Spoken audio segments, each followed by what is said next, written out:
de forma puntual y voy a comenzar dando la semblanza del doctor Domingo. Él es profesor en matemática y física en Guatemala, graduado en Guatemala. Tiene una especialidad en ciencias físicas en Kagoshima, Japón. También es ingeniero agrónomo, igualmente de Guatemala. Tiene una maestría en ciencias agrícolas y recursos naturales de Guatemala y una maestría en educación currículo especial en especialidad de matemática en Brasil.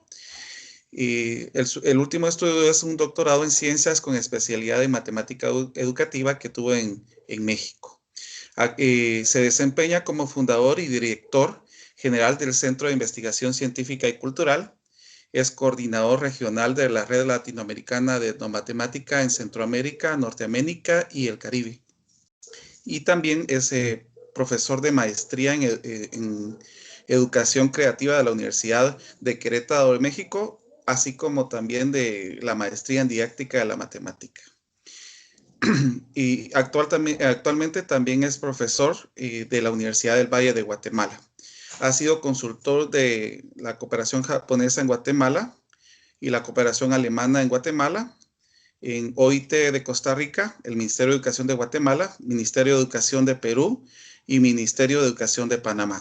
Actualmente es consultor de OEI en Panamá y los países donde ha laborado es Guatemala, México, Costa Rica, Perú, Colombia y Panamá. Entonces, bienvenido, doctor. Le damos la bienvenida y es un agrado contar con su presencia. Les comento a todos los participantes, vamos a tener esta entrevista en 3 secciones, como lo hemos venido haciendo. Primero va a estar Humberto con la primera sección, después continúo yo y al final pues se van a hacer algunas preguntas de parte del público por si ustedes quieren participar. Entonces en este momento, doctor, bienvenido. Va a iniciar entonces Humberto con la primera sección. Buenas noches, doctor. Buenas noches a todos. Para mí es un gusto compartir con ustedes esta entrevista. La primera pregunta, doctor de la noche, quisiera preguntarle por qué usted decidió estudiar matemática educativa y cuál fue su motivación. Buenas noches a todos y gracias por el espacio. Bueno, yo creo que hay mucho que conversar y sobre todo cuando estamos hablando de matemática educativa. ¿Por qué yo elegí matemática educativa o por qué no elegí otra carrera? Inicialmente yo soy profesor de primaria, es decir que la didáctica a mí siempre me ha gustado y el compartir y el enseñar con otros siempre ha sido como parte de mi quehacer. ¿Y por qué no elegí física? O más bien, ¿por qué no elegí otra carrera que no sea matemáticas? Porque en la universidad yo estudié, como escucharon así muy rápidamente que dijo Juan Carlos, yo soy profesor de matemáticas y física. Sin embargo, mi primera experiencia fue básicamente en la parte de la física. Y eso fue como mi primera especialización fuera del país. Pero al retornar al país me di cuenta que gran parte de las cosas que nosotros hacemos en aula, pues son cosas que requieren muchos recursos.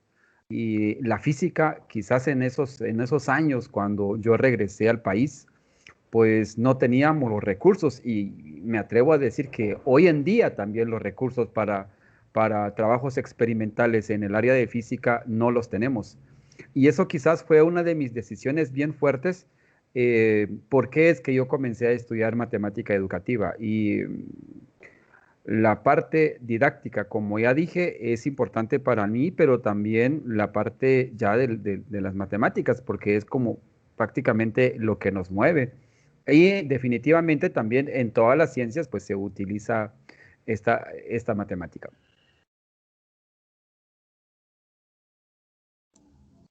Doctor, en su caso, ya lo mencionaba Juan Carlos, la mayoría de sus estudios fueron casi fuera del país.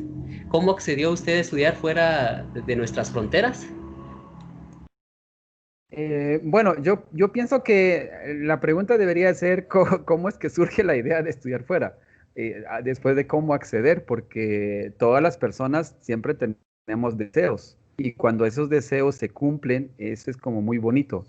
Desde que yo estaba en tercero básico, yo siempre quería estudiar fuera del país y quería estudiar Japón.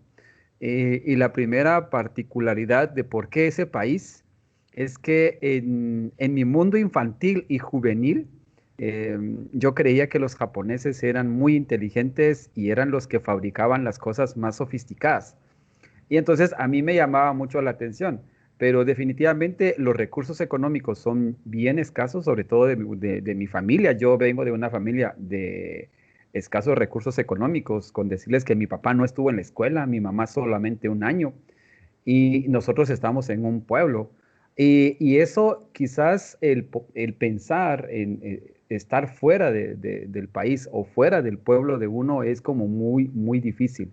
Pero desde esas épocas, yo pensé que eso sería genial. Y entonces yo comencé a estudiar fuera del país optando a becas, es decir, buscando becas.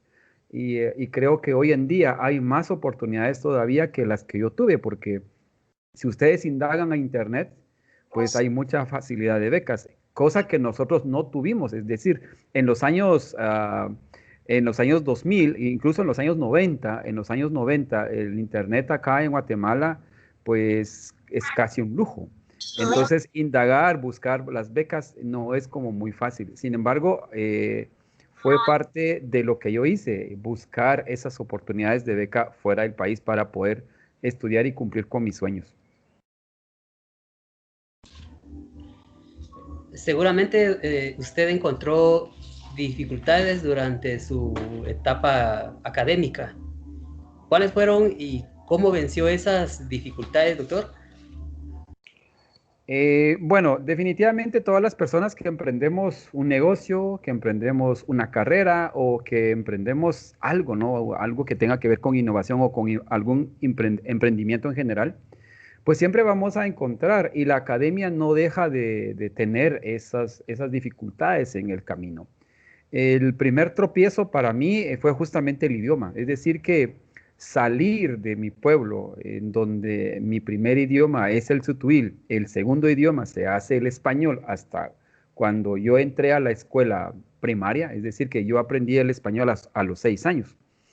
Pero mi tercer idioma se hizo el japonés porque yo tenía esta necesidad. Es decir, que primera dificultad es el idioma. Segunda dificultad es quizás son las prácticas, costumbres y la cultura en general de esos otros países. Pero una de las dificultades más fuertes es el sentimiento, es el aprecio hacia la familia, porque ya les dije, yo soy el más afortunado de mi familia porque soy el que estuvo estudiando fuera de casa, fuera del país. Y cuando yo le comenté a mi mamá, me acuerdo que en paz descanse, cuando yo le conté ese episodio, digamos, de que yo iba a estudiar fuera del país, se preocupó mucho porque dicen que los chinos y los japoneses no comen tortillas. Es decir, ¿de qué vas a vivir? Es como la preocupación de una madre. Entonces, también de ahí la parte sentimental con la familia, el apego a la familia, sobre todo nosotros porque en un pueblo ese vínculo familiar es muy fuerte. Eso también se convierte en una dificultad para tomar decisiones. Ya lo mencionaba Juan Carlos, usted es ingeniero y matemático educativo. ¿Cómo fue esa transición de sus estudios entre ingeniería a matemáticas educativas y cómo incidió eso en su vida profesional? Bueno, no es una transición, más bien es un complemento, porque yo vengo de una familia que trabaja en el campo. Es decir, que antes de que yo reflexionara sobre aspectos teóricos de modelación, cuestiones teóricas de matemáticas, primero yo aprendí a sembrar café, a cortar café, a rajar leña. Es decir, que mi formación de niñez es una formación que tenía mucho que ver con el campo. Y yo tenía un sueño, además de estudiar fuera del país, pero también, y mi otro sueño era poder ayudar a mi familia. Pero mi papá, como era un hombre de campo, yo quería ayudarlo. Es decir, que quería tecnificar todo lo que él hacía en esos años. Y por eso es que me metí a estudiar agronomía, pensando yo que con ser ingeniero yo tendría la oportunidad y tendría también la atención de mi papá para que yo pudiera trabajar con él. Y eso no fue así, porque después de graduarme como ingeniero, mi papá me dijo que los ingenieros no saben nada, que los que sí saben realmente son las personas que están en el campo. Y jamás me dejó cultivar su tierra, o sea, jamás me dejó hacer eso. Y a mí me dejó una gran lección porque definitivamente muchas de las cosas que yo sé ahora se lo debo a él, porque además también de su facilidad, de la forma como hacían sus cálculos mentales. Él me ganaba cuando yo era niño, es decir, que yo ya estaba en segundo, en tercero primaria y aún así con manejo ya de tablas, ya manejo de operaciones básicas, él me ganaba, como ya les decía, él sin ser una persona, en este caso, escolar. Entonces, yo estuve casi toda mi vida, he podido combinar. Después de eso también estudié ciencias ambientales, trabajo con estudiantes que tienen que ver con cultivos, con climas, porque esa otra parte como complementa también mi formación de matemática. Y lo último que he hecho es cómo los modelos matemáticos también puede funcionar para los agrónomos, para gente que trabaja en el campo. He hecho investigaciones con campesinos.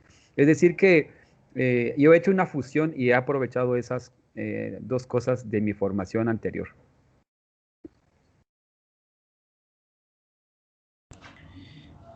¿Podría usted profundizar un poquito más sobre los estudios que ha realizado y cómo los aplica en su vida profesional? Bueno, ya les decía, la primera fase de mi vida es que yo estudié física y yo quería ser un profesor de física, pero de laboratorio. Es decir, yo quería experimentar, o sea, la parte de experimentación siempre me atrajo, o sea, siempre me motivó, siempre me impulsó a seguir adelante. Por eso es que cuando obtuve la primera beca en Japón, pues eso era como mi sueño hecho realidad. Eh, pero abandoné por lo que ya dije. Yo trabajé en la San Carlos, trabajé en el laboratorio, pero la San Carlos no tenía en esos años, no tenía el equipo suficiente que nosotros como estudiantes allá en Japón podíamos manipular. Por ejemplo, en 1998 yo ya podía hacer análisis de los electrones a través de un aparato que se llama Millikan. Y si nos damos cuenta, hoy en día, hablemos del 2020, han pasado 22 años. La Universidad de San Carlos todavía no consigue un Millikan. Es decir, que si medimos en términos de parámetros, en términos de indicadores, en cuanto a la formación y en cuanto a la posibilidad, eso nos marca. Y eso quizás yo abandoné en la física, sin embargo, la física tiene muchos elementos matemáticos. La otra parte de mi formación ha sido más en la parte de la matemática, pero yo me adentré un poco más a la matemática maya porque me di cuenta que en esos años la matemática maya era como muy superficial, que no tenía fundamentos netamente matemáticos de demostraciones. Y entonces fue en ese entonces que yo me adentré un poquito más al estudio de la matemática maya y del pensamiento maya en general. Y es por esa razón que hoy en día quizás la mayor parte de mis publicaciones están en esta línea, en la línea del pensamiento maya, de la epistemología maya, del relativismo epistemológico, porque ha sido como para mí quizás con una etapa más fuerte, porque es la etapa en que a nivel internacional se vuelcan a mí, se vuelcan hacia Guatemala, que aquí producimos conocimiento y un conocimiento que podría ser comparado con otros conocimientos.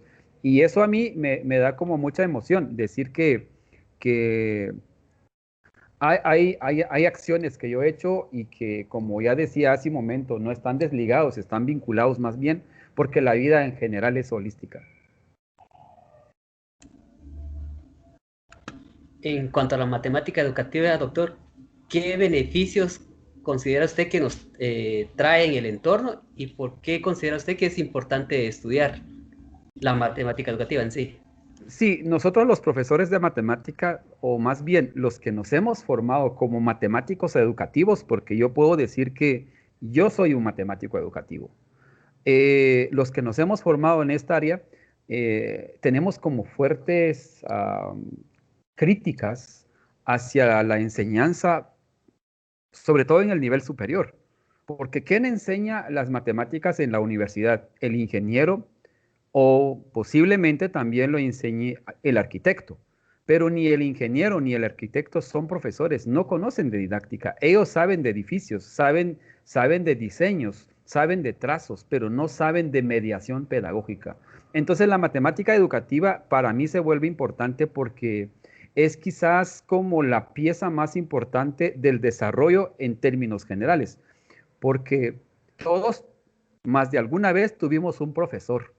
Es decir, que influye ese profesor en nosotros. Incluso ustedes que me están escuchando ahora, seguramente se recordarán de su niñez o quizás en el nivel medio, que hayan tenido un excelente profesor y ese profesor les ha marcado una ruta, aunque no es exactamente lo que él hace o lo que él hizo, sino que más bien él les dijo o les dio a entender o ustedes vieron en él o en ella dónde pisar y dónde no pisar. Es decir, que la enseñanza es eso. Y para mí, pues definitivamente, esa es una parte fundamental hablando en términos de matemática educativa, porque el rol que juega el profesor en el aula realmente no se queda en el aula. Ese profesor, un buen profesor, trasciende la noción de aula, es decir, incide en el alumno, cambia el pensamiento, cambia la mirada, la perspectiva, incluso cambia el sistema de vida de los estudiantes. Y por eso es que a mí me encanta la matemática educativa. Bueno, vamos a pasar entonces a la segunda parte, doctor.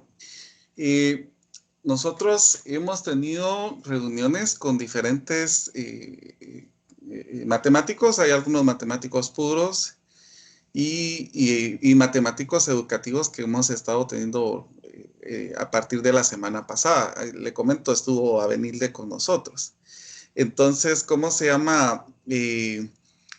Hemos estado escuchando también acerca de teorías, de enfoques de enseñanza, porque, bueno, para usted no es algo nuevo que muchos maestros de matemática desconozcan estas teorías, estos enfoques. Yo entiendo que usted ha sido formado por dos enfoques específicos, que es la socioepistemología y la etnomatemática. ¿Podría comentarnos acerca de estas teorías, doctor? Sí, retomando un poco la pregunta que me hizo Humberto, o sea, ¿por qué la matemática educativa y cuáles han sido mis áreas de formación? Ya les decía, antes era la física, luego en la enseñanza de la matemática, pero en la enseñanza de la matemática, cuando yo regresé de Japón, pues, bueno, continué estudiando acá para estudiar agronomía, pero después viene una parte interesante. Yo quería profundizar esos conocimientos mayas, como ya les decía. Eso me llevó, digamos, por querer estudiar y que por querer profundizar el conocimiento maya, eso me llevó a ir a Brasil. Es decir, que en Brasil es donde yo me formé en la línea de la etnomatemática, porque el padre de la etnomatemática conocido hoy en día es Ubiratán de Ambrosio, y yo soy estudiante de Ubiratán de Ambrosio. Y me siento muy orgulloso por ser una gran persona, un gran amigo, un gran profesor y un gran referente a nivel mundial. Entonces, por esa razón es que yo me intereso por la etnomatemática como fundamento teórico de la matemática maya, porque estudiar matemática maya y tener ¿cómo es que se llama? Una maestría en matemática maya, eso no lo tenemos ni en este país, ni en México, ni nada. Y no vamos a tenerlo de aquí quizás a 40 años. ¿Por qué? Porque la educación superior siempre excluye. Entonces, ¿cuál fue el camino que yo busqué? El camino que yo busqué es justamente aferrarme a un movimiento académico grande que se llama etnomatemática. Eso me llevó a Brasil y en los años 80 es que surge todo este movimiento y entonces me proporcionó a mí la parte o el sustento teórico para fundamentar mi trabajo.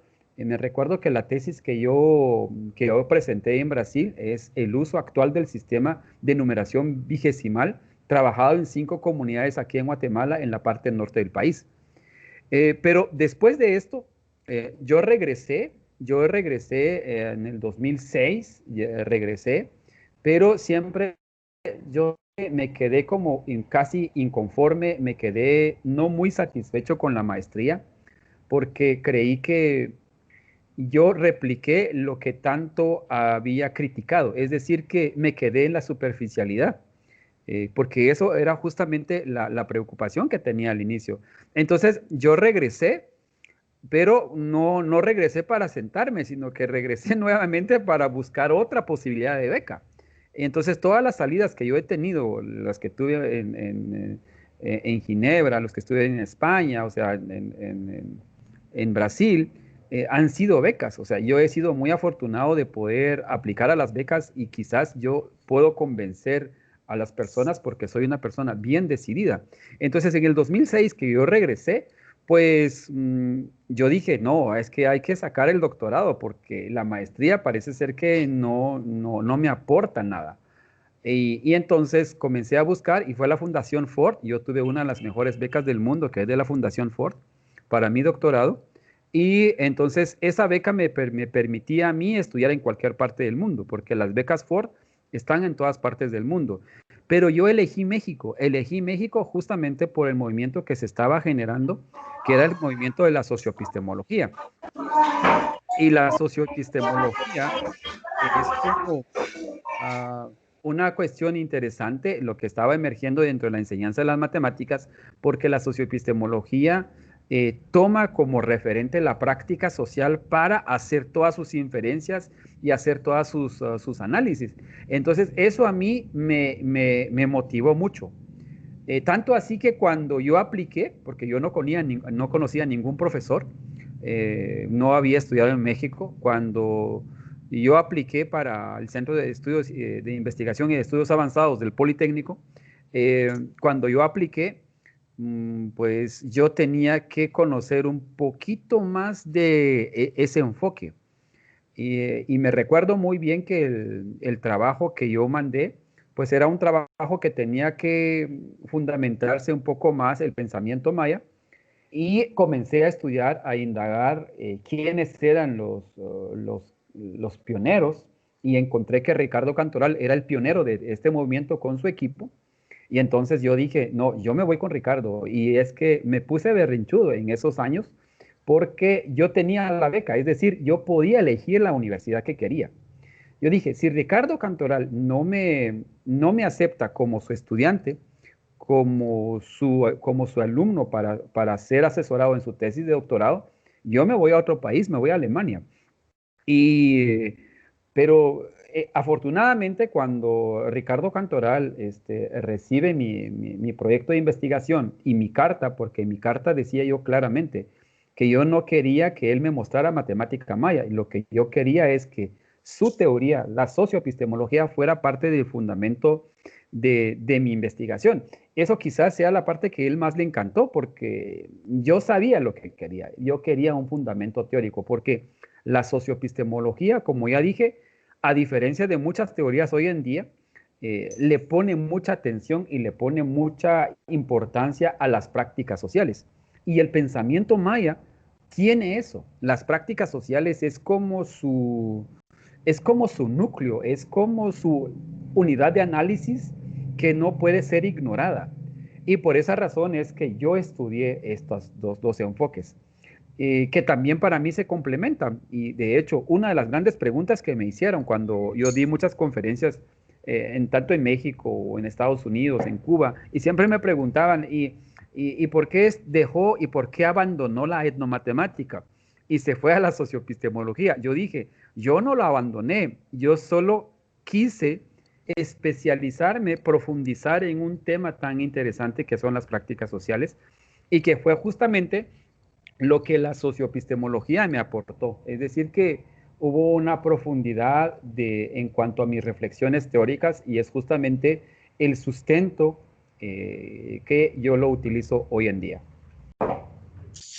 Gracias, doctor. Fíjese que, bueno, ahí es importante ver cómo, por ejemplo, en otros países se enfocan mucho en el crecimiento de sus profesores, ¿verdad? Por ejemplo, lo que usted está mencionando de esta teoría socioepistemológica que parte de México. Y, por ejemplo, también está otras teorías más que hay que surgen de otros lados. Aquí en Guatemala, pues, como usted bien lo sabrá, pues no hay muchas personas que tienen el conocimiento en esto. Entonces se sigue impartiendo las clases de matemática utilizando una pedagogía o una didáctica general. ¿Qué beneficios se tendría o qué aporte se podría tener entre una didáctica específica y una didáctica general? Eh, Eso fue justamente la pregunta que se tuvo hace muchos años, muchos siglos. ¿Por qué la gente no quería abandonar el pensamiento de Aristóteles? Es decir, que el pensamiento de Aristóteles estaba tan arraigado dentro de la ciencia y que no solo la ciencia, es que la religión misma consideraba eso como lo más importante en la época. Y la didáctica general que surge con ambos Comenios, o sea, Comenio establece las bases de la didáctica general, y entonces se convierte que como un pilar para los que se preocupan por enseñar. Es decir, que el químico, el biólogo, el de ciencias sociales, tiene que conocer a ambos Comenios para poder enseñar. Pareciera ser de que eso fue una condición. Pero ¿quién fue la disciplina o cuál fue la disciplina que se puso berrinchuda, digamos, en la historia? Fue justamente las matemáticas, la enseñanza de las matemáticas. De ahí es que viene Chevalard y comienza a romper esa macroestructura de la didáctica general, y entonces Chevalard dice, no, es que no podemos las cosas así de una forma general. Tenemos que ver las cosas de una manera más específica, más particular, y Chevalard plantea las didácticas específicas. Pero la primera didáctica específica que emerge en el mundo es definitivamente la didáctica de las matemáticas. Ahora, respondiendo a la pregunta de Juan Carlos, ¿qué beneficio tiene? El ser especialista en la enseñanza en matemáticas no es lo mismo que ser especialista en educación. No sé si ahora me comprenden. Aquí somos, si bien es cierto, con nuestro limitado conocimiento, pero alguien que tiene una especialidad en estos enfoques, en la didáctica de las matemáticas, tiene mucho más elementos, mucho más fundamentos que aquel que es generalista. Por ejemplo, los curriculistas, cuando establecen, digamos, el currículo nacional en el país, o incluso en otros países, que son los curriculistas que hacen eso. Y entonces cuando un curriculista se preocupa por los contenidos, es decir, el contenido que se enseña. Pero si ustedes le dicen al curriculista, mire, es que el contenido es una cosa pequeña, lo más importante en la ciencia es el objeto. Y a uno lo ven como raro, ¿no? Porque ese concepto de objeto no logra concebir. Ellos conciben el contenido, pero no logran concebir el objeto. Entonces, y nosotros en didáctica de la matemática, ¿qué le ponemos atención? No le ponemos atención al contenido, le ponemos atención al objeto, porque es justamente la esencia. Y por eso es tan importante, digamos, entender por qué le hemos prestado mucha atención a las tablas de multiplicación y hemos abandonado los procesos cognitivos que nos conducen a hacer inferencias. Por eso mismo, porque hay una didáctica general que ha imperado, una didáctica general que ha sido como muy egocentrista en ese sentido también, porque no ha dejado florecer a las otras didácticas que desde los años 80 eso ya estaba en el mundo, pero que nosotros seguimos con esa particularidad, sobre todo Guatemala, de aferrarnos a una didáctica, pues también tiene mucho que ver con nuestra forma de concebir el mundo y nuestra forma de concebir la ciencia. Gracias, doctor. Bueno, es de reconocer que usted es uno de los mayores exponentes y referente de la matemática maya que nosotros hemos estado viendo en la formación del CNB. Y es importante pues también el conocer lo nuestro, lo que es de Guatemala. Entonces, no sé si usted nos podría hablar acerca de la matemática maya y por qué es tan importante en la inclusión del CNB. Después de los acuerdos de paz, cuando se establecen los acuerdos de paz, pues se deja, ¿no? Ahí como en algunos párrafos que hay necesidad de hacer una reforma educativa y esa reforma educativa debería responder la visión de los pueblos. Y ese es un garante de lo que vino después. Cuando se hizo la reforma educativa, bueno, se hizo las consultas o los consensos y vino la reforma, vino el currículum y entonces ciertos elementos son tomados en cuenta. Pero ¿para qué estudiar matemática maya si ahora hablamos el inglés? Pero es que no importa. Lo que tengo que decirles en este momento es esta parte. La gente cree que los que estudiamos matemática maya solamente sabemos contar y sabemos hacer sumas y restas con piedras y palitos. No, nosotros diseñamos softwares, nosotros hacemos predicciones. Es decir, nosotros tenemos modelos matemáticos tan robustos como los modelos matemáticos occidentales. Es decir, que sí podemos hacer proyecciones, es decir, que si vemos, por ejemplo, el códice que está en Dresde sobre la tabla de Venus, por ejemplo, es que los abuelos ya hacían esos cálculos. Hoy muchas veces nosotros nos preguntamos, ¿y entonces en qué se diferencia esos cálculos de un físico o de un astrónomo con el abuelo de hace miles de años que ya podía escribir, digamos, en un códice esos cálculos, el comportamiento de Venus?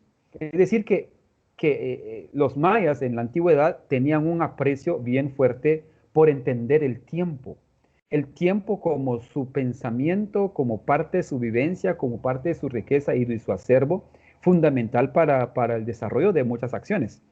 Y entonces yo lo comparo con Newton y lo comparo con Einstein y lo comparo también con Hawking, porque justamente esos tres personajes le pusieron mucha atención a lo que es el movimiento, el espacio y al tiempo. Es decir, que el movimiento es un ente, es un objeto matemático tan vigente, tan importante en el pensamiento occidental, pero lo es también para los mayas. Entonces, resumiendo con la pregunta de Juan Carlos, es decir que, ¿por qué es tan importante estudiar o conocer la matemática maya?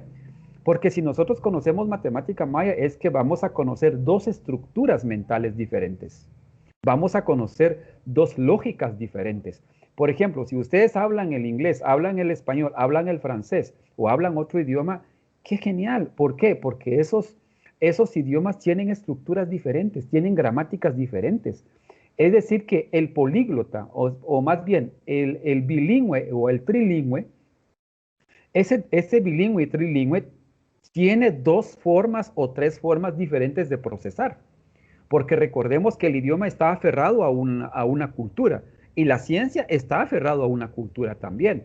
La base 20, por ejemplo, que son muy pocas las culturas que usaron base 20 y los mayas no solamente eran la cultura más importante, sino que todos sus cálculos giraban en su mayor parte en torno a la base 20. Claramente utilizaron la base 4, la base 8, la base 9, la base 13, la base 52. Utilizaron otras bases más complejos para nosotros. Si hoy en día nosotros ni siquiera entendemos el sistema decimal, lo que les estoy diciendo a ustedes es que hace más de 1000 años, esos grandes técnicos, esos grandes cientistas de hace 1000 años no manejaban un sistema, manejaban lo que nosotros conocemos hoy en día, 13 sistemas fuertes.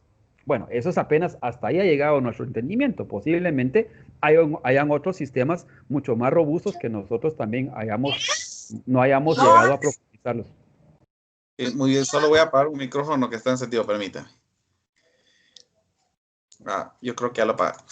Doctor,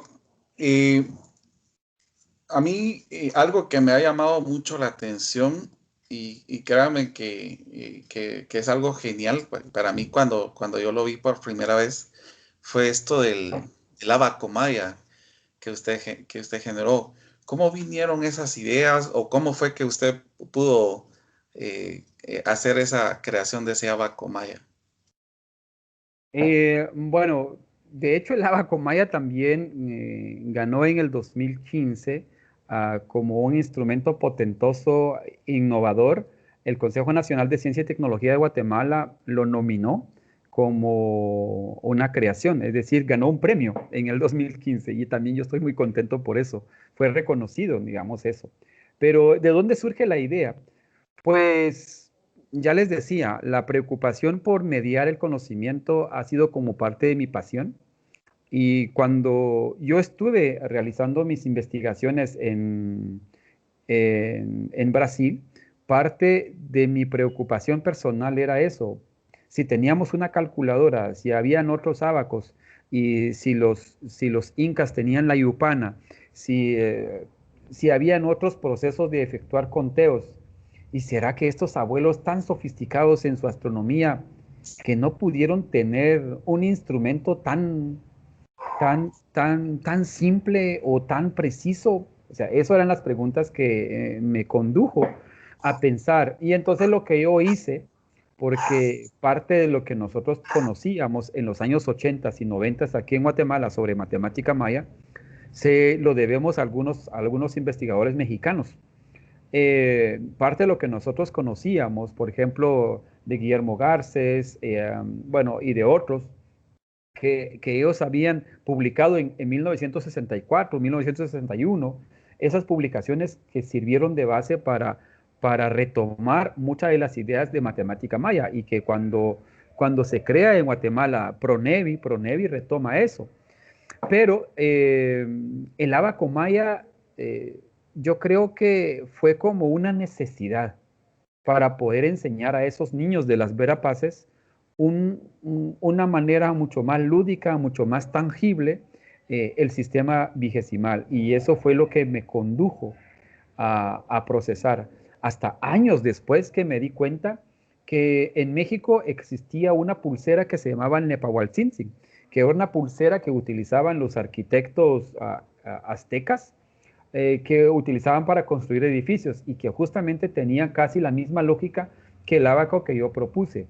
Y casi hasta hace unos 4 años atrás me enteré que había una excavación arqueológica y que en esa excavación arqueológica sí había una pulsera muy similar al Nepahualtzin y muy similar a mi abaco. Y ya ves que yo me sentí muy contento. Y en una revista en Gran Bretaña, pues me nominan como el inventor del abaco maya, pero yo no lo inventé. Es decir, el sistema estaba ahí. Lo que yo hice es materializar ese sistema base 20 y lo convertí en un artefacto, pues, con cuentas y eso. Y sí, y realmente pues cuando yo lo vi, pues a mí me pareció bastante interesante, como le comentaba, y pues ir aprendiendo, porque inclusive el aprender a hacer las multiplicaciones, las sumas, las restas, es algo bastante curioso y bastante interesante. Doctor, fíjese que yo creo que en un momento se habló, y tal vez me gustaría que lo mencionara, porque a veces cuando se menciona etnomatemática, siempre la mayoría de personas piensa que solamente la parte de la matemática maya. No sé si podría ampliar un poquito más en qué consiste esto de la etnomatemática. Bueno, sí, ese constructo es tan interesante y tal vez retomando la pregunta anterior también. Lo del abaco maya, pues dejó de ser un artefacto solamente tangible, pues también mis estudiantes lo llevaron a aplicaciones de Android. Así es que si ustedes entran a Play Store, ustedes pueden descargar, pero eso es creación de mis estudiantes y yo me siento muy motivado por eso también. Y la etnomatemática justamente toma en cuenta esos elementos. Cuando nosotros hablamos de etnomatemática, no solamente vamos a hablar del pensamiento étnico, es decir, de las culturas minoritarias. La etnomatemática lo que nos dice a nosotros es que la matemática que ha sido difundida en el mundo es apenas una de las tantas matemáticas. La geometría de Euclides es apenas una de las tantas geometrías. Ese es el llamado de atención que nos dice. Entonces, el constructo etnomatemático es que dice que detrás de esos conocimientos siempre hay comunidades, pequeñas comunidades. Eso es lo que hace lo etno. Lo etno, etnomatemático, viene de tres vocablos: etno, matema y tica. Es decir que son las diferentes formas, diferentes maneras, diferentes procesos de comprender, de entender, de visualizar el mundo que nos rodea, la vida que nos atañe a todos, el sistema que nos rodea. Es decir, que la etnomatemática no es de números. O sea, la etnomatemática no solamente son ecuaciones, no son fórmulas, es la vida misma. Y entonces, por eso es que le ponemos mucha atención a lo que hacen los panaderos. La matemática del panadero no es necesariamente la matemática de mi profesor de la universidad o de mi profesor de secundaria. La matemática que hace el señor ahí que digamos, el señor, el albañil, por ejemplo. Ese albañil que posiblemente tuvo su sexto primaria, si mucho llegó, porque el que estudió fue el arquitecto, ¿verdad? Y el ingeniero, pero es curioso. La matemática del albañil funciona, la matemática del sastre funciona, pero esas matemáticas son matemáticas no valoradas, son matemáticas despreciadas, menospreciadas, ocultadas, sepultadas. Y la etnomatemática lo que dice, no, es una gran equivocación. O sea, esas matemáticas hay que traerla al aula, hay que retomarla en el aula, hay que reflexionar en aula, porque no es que sean cosas cerradas. Las cosas cerradas, pues lo podemos encontrar en la calle, pero en un salón de clases, esos eventos, esos sucesos, esas expresiones, esas ecuaciones que no encajan, tenemos que preocuparnos por qué no encajan, por qué no se entienden, por qué, o sea, es decir, el por qué es lo que nosotros deberíamos de ponerle atención en un salón de clases y no solamente a un resultado. Y la etnomatemática lo es eso. La etnomatemática le pone importancia, le pone atención a esas distintas formas, distintas miradas, distintos sistemas, distintas maneras de construir la ciencia en general.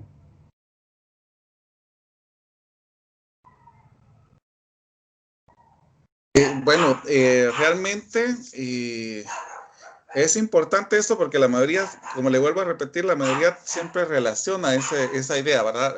Etnomatemática es matemática maya. Pero, ¿cómo se llama? Sí, yo he aconsejado a algunas docentes, por ejemplo, que relacionen el contexto que hay en la comunidad, por ejemplo, invitar a personas que trabajan con albañiles, que tienen relación con albañiles, ¿verdad? Que ellos tienen un cálculo impresionante. Tienen inclusive al momento de decirle cuál es cuánto voy a necesitar de material, ellos lo tienen solamente con ver el tamaño. Y es muy rara vez que fallen. Y de la misma manera sucede, por ejemplo, en el caso de cuando uno va al mercado a comprar, las personas que venden tienen un cálculo numérico bastante grande, ¿verdad? A comparación de uno que todavía uno va llevando el conteo y ya tienen inclusive de cuánto es el vuelto y de cuánto es lo que tienen que cobrar. Entonces, es bueno aprovecharse también de las técnicas o las formas de que ellos hacen sus conteos.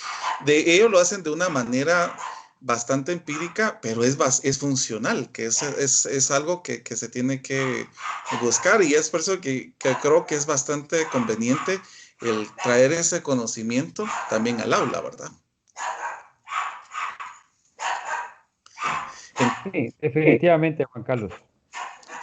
Doctor, fíjese que, bueno, tal vez quisiéramos, para pasar ya a la siguiente fase, que tal vez usted dijera algunas palabras para las personas que quieren seguir su ejemplo académico. Por ejemplo, en el caso de los estudiantes que aún están queriendo seguir los pasos que usted ha dado para llegar hasta donde usted está en este momento.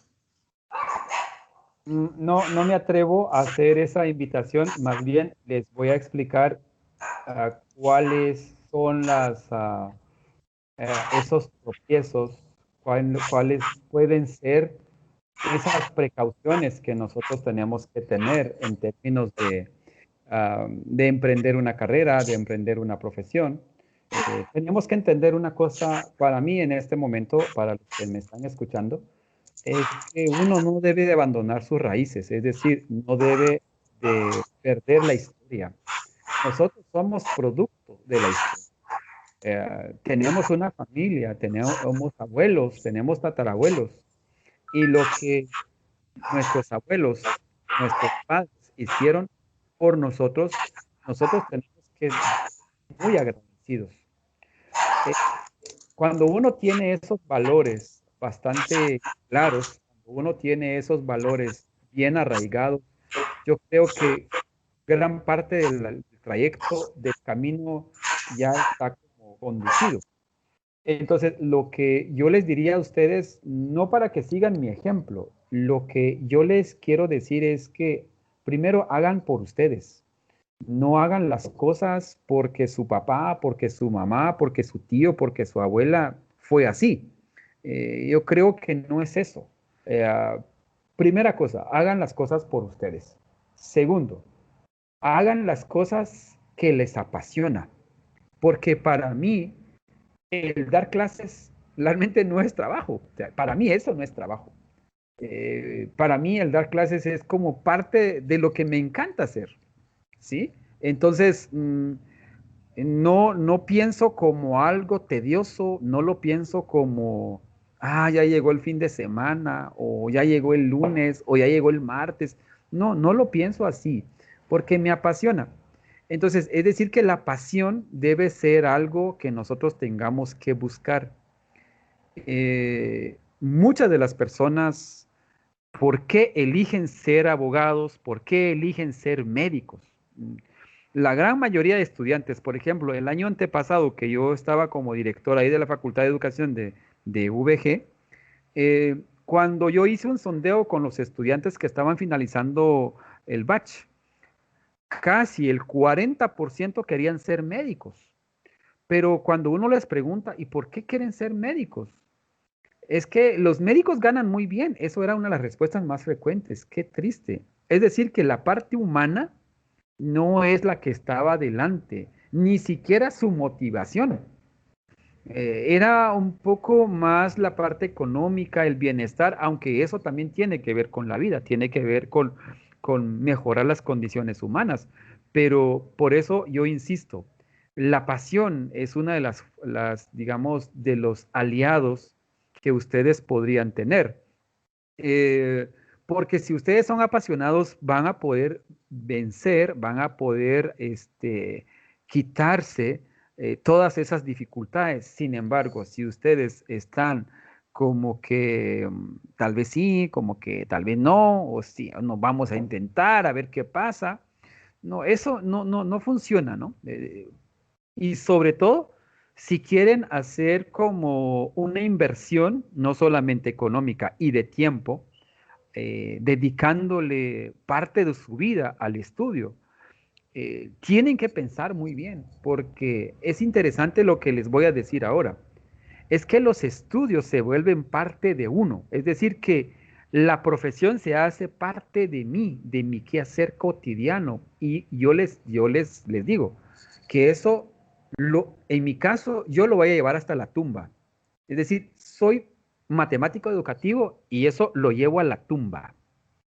O sea, no puede suceder que de aquí a 2 años yo deje de ser eso. Eso no va a pasar conmigo. Y las personas apasionadas con quienes yo he conversado y a quienes yo conozco, pues son así, no van a abandonar algo porque han construido eso con su esfuerzo, con el tiempo.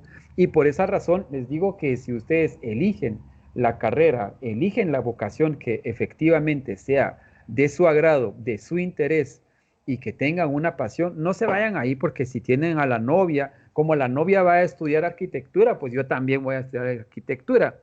Eso no hay futuro. Es decir que el futuro o la satisfacción personal que ustedes van a tener es haciendo lo que les gusta.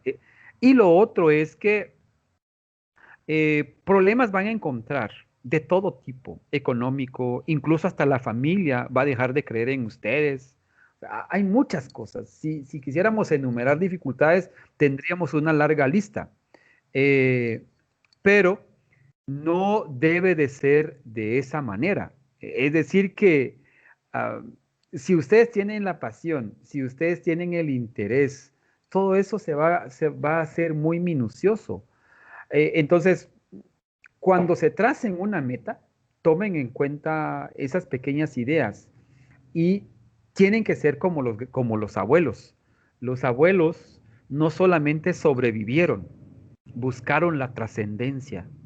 ¿Por qué? Porque si no hubieran buscado la trascendencia, no veríamos al gran jaguar en Tikal, no veríamos, digamos, esos manolitos, no veríamos esos grandes edificios o esos grandes templos que tenemos en Uxmal o cualquier otro centro importante de la cultura, porque ellos buscaron la trascendencia. Es decir, que si quieren sobrevivir, pues bienvenidos, ¿no? A este mundo, porque este mundo es de sobrevivientes. Pero lo que yo les digo es que tienen que pensar en trascender. Yo, por lo menos, es lo que he hecho. Ya les dije al inicio, mis padres no estuvieron en la escuela. Yo puse como meta, por lo menos, escribir unos cuantos libros, escribir unos cuantos artículos, estar en varios países y me siento contento porque he logrado eso. No porque me esté jactando, simplemente porque eso. Pero si ustedes se acomodan, porque ahí les van a pagar bien, pues también, eso es, pero les digo, aquel que tiene un buen salario y se acomoda, ese no trasciende. Esa persona sobrevive y se acomoda, digamos, deja de visualizar las cosas más allá de lo que nuestra vista podía entender o lo que nuestra imaginación. Hay más cosas.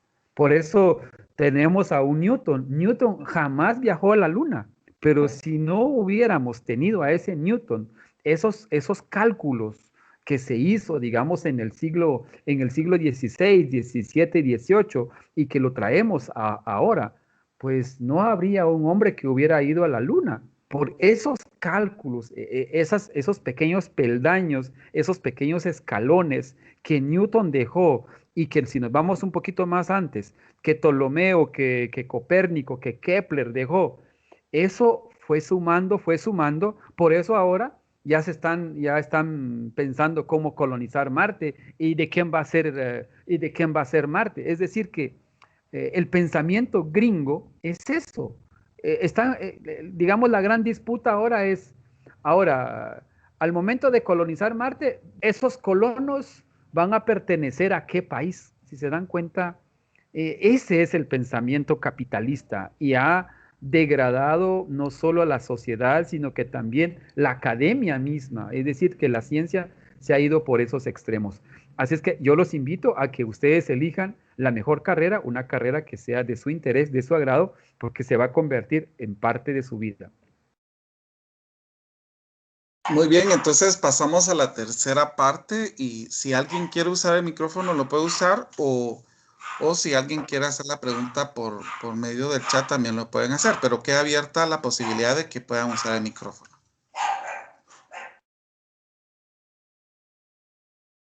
Aquí hay dos personas que están escribiendo. Permítanme un ratito, doctor.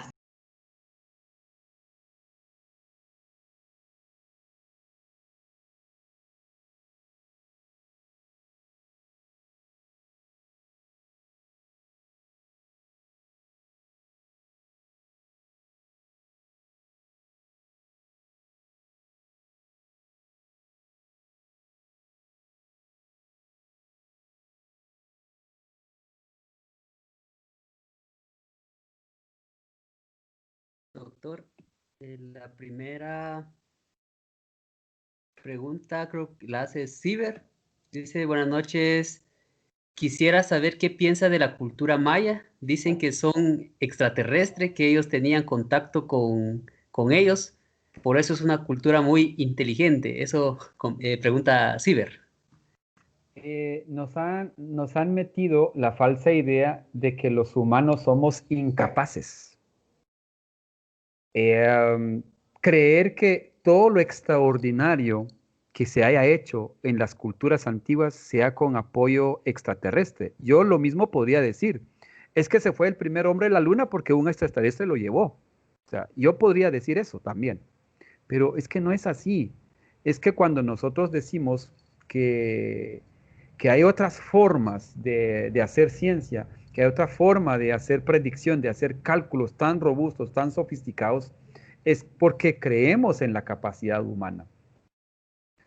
Ahora, esa es una muy bonita forma, es como cuando cuestionamos al cura, cuando la pregunta que le hacemos ya no tiene límite, pues no, eso viene de Dios, o sea, pareciera ser de que lo último que vamos a escuchar de un cura viene de Dios. Y aquí, en términos de ciencia y en términos de ciencia maya, lo último pareciera ser que eso viene de los extraterrestres, es decir, como que la mente humana, la capacidad humana no haya podido llegar ahí. Entonces, para mí eso es una aberración. Es más, es como ¿cómo le digo yo? Un desprecio también hacia la cultura y una forma de ver o de minimizar el conocimiento ancestral. Muy bien. Dice Walter, en el CNB para básicos proponen temas relacionados con la matemática maya, donde encontrar material o biografía para trasladar de manera efectiva los temas. Bueno, definitivamente lo que está en el CNB son cosas bien, bien pequeñas, bien reducidas, porque tenemos que entender que es un proyecto nacional. Pero hay mucha información en la web, pero también tenemos que tener como cierta claridad o cierto cuidado, puesto que no todo en la web es lo que debería ser. Por ejemplo, cuando ustedes ponen astronomía maya o pensamiento maya, lo más probable que les salga es astrología y no astronomía. Es decir, que yo le puedo adivinar su fecha de nacimiento, de muerte, pero la ciencia que hay detrás no la explican. Más bien explican el color, pero no cómo es que se llega a ese color. Hay que tener cuidado. Hay mucha referencia. De hecho, el propio Ministerio de Cultura ha, ha diseñado algunos materiales, son muy pocos. Material también que ha diseñado USAID, el propio ministerio, son recursos muy pequeños, pero ahí están. Y los que sí se han preocupado mucho son los de ASEM. Así es que si hay algún profesor que esté trabajando en básico o en batch, sería bueno que ustedes revisaran los textos de ASEM. Por ejemplo, ellos tienen uno de, de cosmovisión maya, es decir, de matemática maya. Ellos y tienen toda la secuencia, es decir, porque esos textos están pensados para enseñar en aula.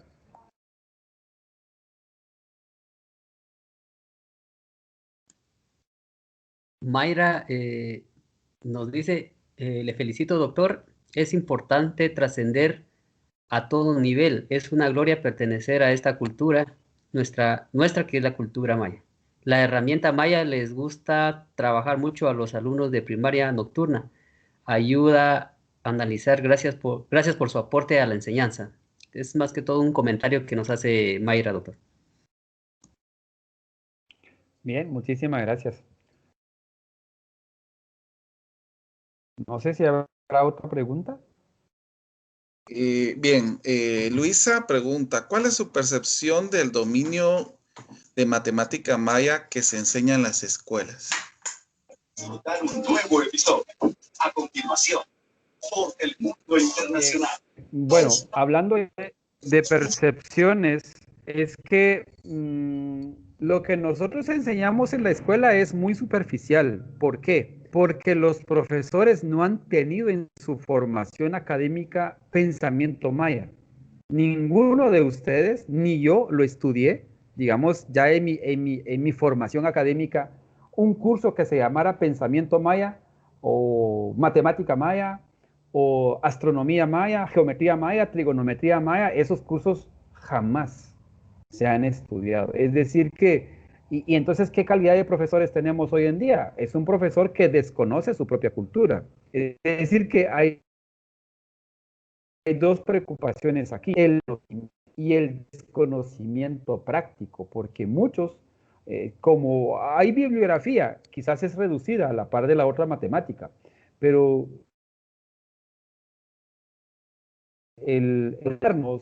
darnos el tiempo para la búsqueda es importante, pero también hay muchas prácticas que hoy en día están vivas y esas prácticas que tienen que ver con la cultura y que tienen que ver con grandes aportes de los ancestros. Así es que yo lo que puedo decir de la matemática que enseñamos hoy en día en las aulas es muy pobre, sobre todo desde el pensamiento maya, pero es algo, o sea, eso en los años 80, en los años 60, en los años 40, ni siquiera se soñaba eso. Y eso es un gran avance ya de parte del Ministerio de Educación también, pero como dije, es muy superficial, pero ya es un avance.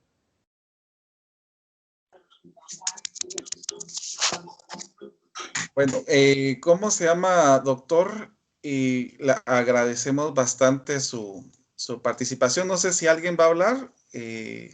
Si no, pues agradecemos mucho su intervención y gracias por permitirnos, ¿cómo se llama?, compartir un poquito. Yo les quiero comentar de que pues el doctor es profesor mío también. Yo recibo clases, he tenido el privilegio con Humberto de recibir clases con él y hemos aprendido mucho de su persona, doctor, y de su calidad de profesional, y estamos muy agradecidos por este tiempo que también nos colabora para poder divulgar un poquito más acerca de la ciencia que hay en Guatemala, porque muchas veces nosotros minimizamos a Guatemala diciendo que nosotros no tenemos muchos aportes, pero al conocer, por ejemplo, a un Domingo Yoscón, también conocer a un Pedro Morales, que han aportado bastante a la ciencia y han generado nuevas matemáticas y nuevas ideas para enseñar matemática, pues es algo que nos motiva a nosotros para poder ser mejores. Y agradecemos bastante por esto. Luisa comenta, muchas gracias, muy valiosos sus aportes para sumar en la hermosa tarea de enseñar y aprender. Entonces, nosotros estamos muy contentos. Le quiero comentar, nosotros con Humberto, pues hemos generado un grupo que se llaman Los Pitagóricos, que es donde estamos haciendo la entrevista. Lo que hacemos es más que todo reunirnos para divulgar también la parte de ciencias, de matemática, de física, estadística, y juntamente con ello, pues nosotros estamos queriendo también presentar a nuestros talentos, porque nosotros tenemos acá bastantes cosas que nosotros podemos sacar a relucir. Y por ejemplo, eso de lo que usted estaba comentando del premio que se dio en Francia, pues realmente es algo que nos hace conocer más como guatemaltecos, que usted es el que, ¿cómo se llama?, que fue nombrado, pero se escucha a Guatemala en otros lugares, y eso es algo muy provechoso. Entonces, agradezco mucho, doctor. Samuel dice, muy interesante conversación de matemática maya para bachillerato, lo felicito, gracias. Javier dice, interesante la intervención del doctor, eso es hacer ciencia. Saludos, Domingo Yoscón. Octavio, muchas gracias por compartir su historia. Entonces, lo que estudiamos es para toda la vida, dice Octavio. Entonces, doctor, gracias por compartir con nosotros. Gracias por este espacio y gracias también por hacer escucharse a Guatemala en otras partes del mundo, que esto es algo que también nos llena de orgullo. ¿Oyó? Bien, muchísimas gracias a ustedes también por este espacio y por escucharme y por poder compartir también algunas ideas, por provocar, siempre yo hago eso, ¿no? Me encanta provocar porque es parte del de quehacer cotidiano y como docente también, y me siento muy contento. Gracias por esta invitación. Muy bien, gracias doctor, y pues muchas gracias a todos y nos vemos la próxima semana. Gracias doctor por estar con nosotros. Feliz